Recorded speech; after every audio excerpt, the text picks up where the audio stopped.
What's good, show trying to hear the most woke, no joking. I'm back at it again with a brand new video, and I'm gonna keep it up, Bowberry Biscuit.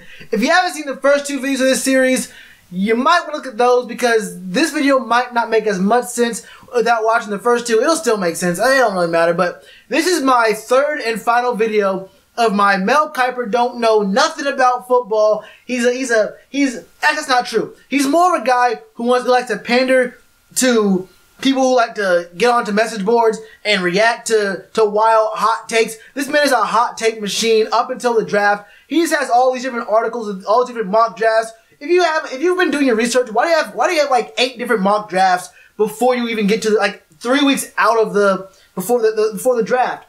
He has like 6 different drafts out already before draft day. We have 2 more weeks. 2 more weeks. It's on the 26th, isn't it? What's today's date? I don't even know.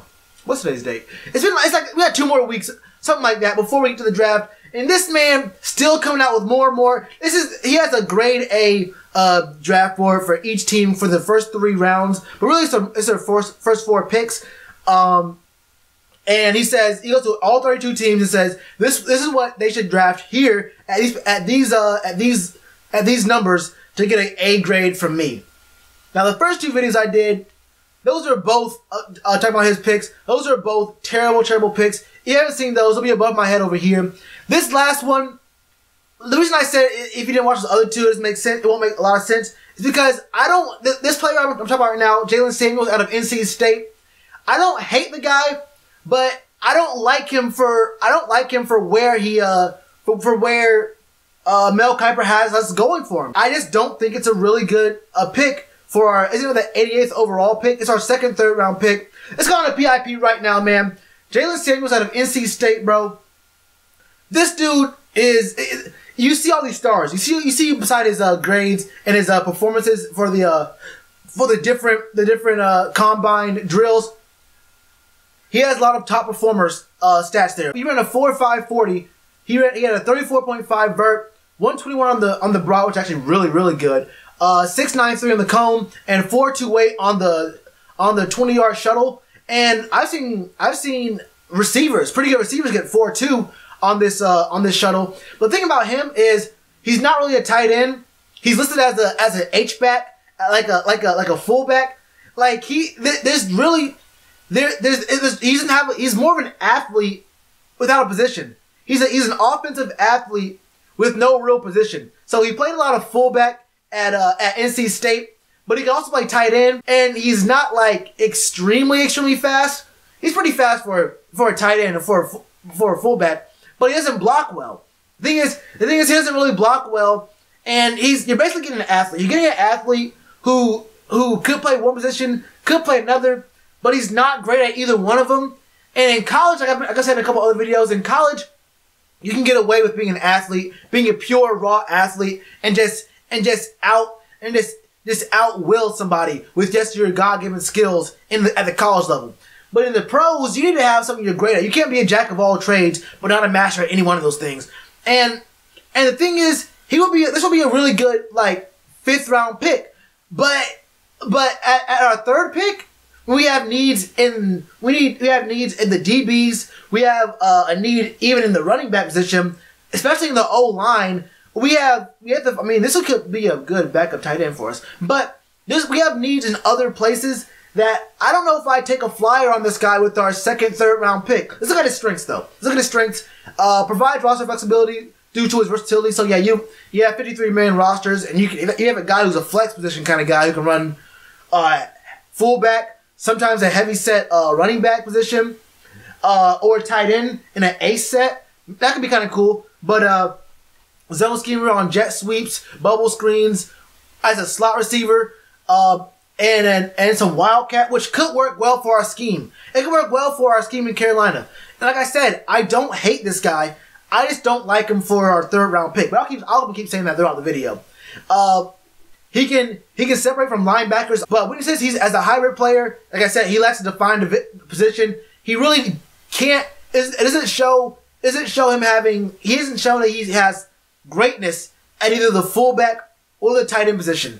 Now, could we put him in as a running back? I guess, but I mean, we already have we have Cap, we already have C-Mac. I mean, it'll be kind of hard to do those kind of things unless we go Wildcat. If we do go Wildcat, I mean, we have a lot of different things. We could do Curtis Samuel. I mean, Curtis Samuel in a Wildcat in route. I mean, we could do a lot of different things.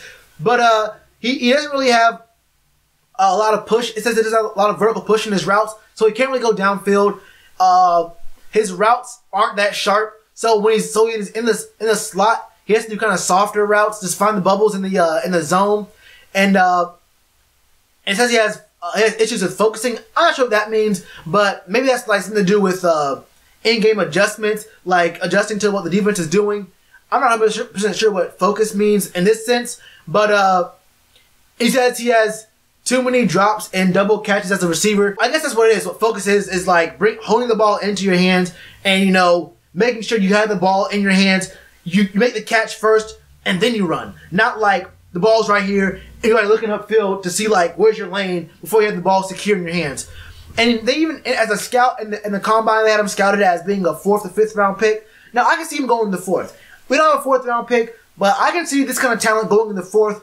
But let's look at his stats first. Let's go to his stats. Why is there such a big discrepancy in the sports reference and the NFL combine numbers?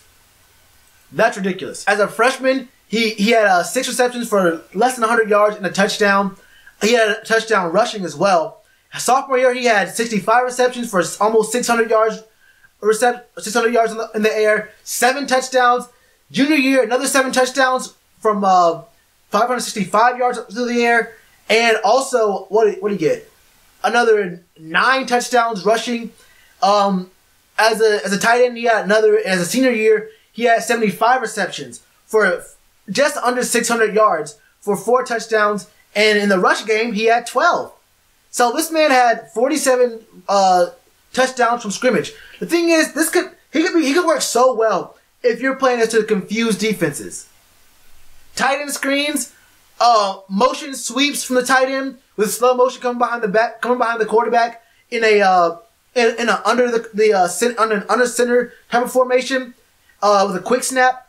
You can confuse a lot of defense with this guy, but I just don't know if I take a flyer in the 3rd. I mean, this could really address a couple things for us, like the running back and a backup tight end for Olsen in the same pick.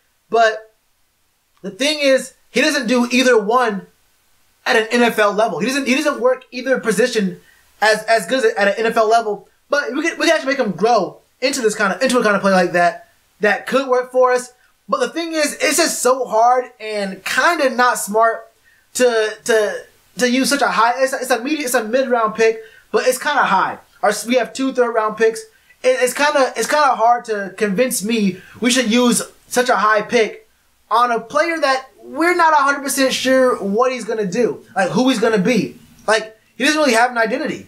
He doesn't really have an identity just yet as a player, as in a position. So I'm not 100% sure. Like, do we use our 88th pick on him or a player that we know for a fact we can use in one position and we'll know he'll be all right? And if you're playing us to confuse defenses and I don't know what we're going to be doing, and, you know, have a guy who can be, is he coming out, if he's in the backfield, is he coming out of the backfield? Is he going to be getting the ball to like just go through the middle? Is he going to be going out in motion to go to the slot?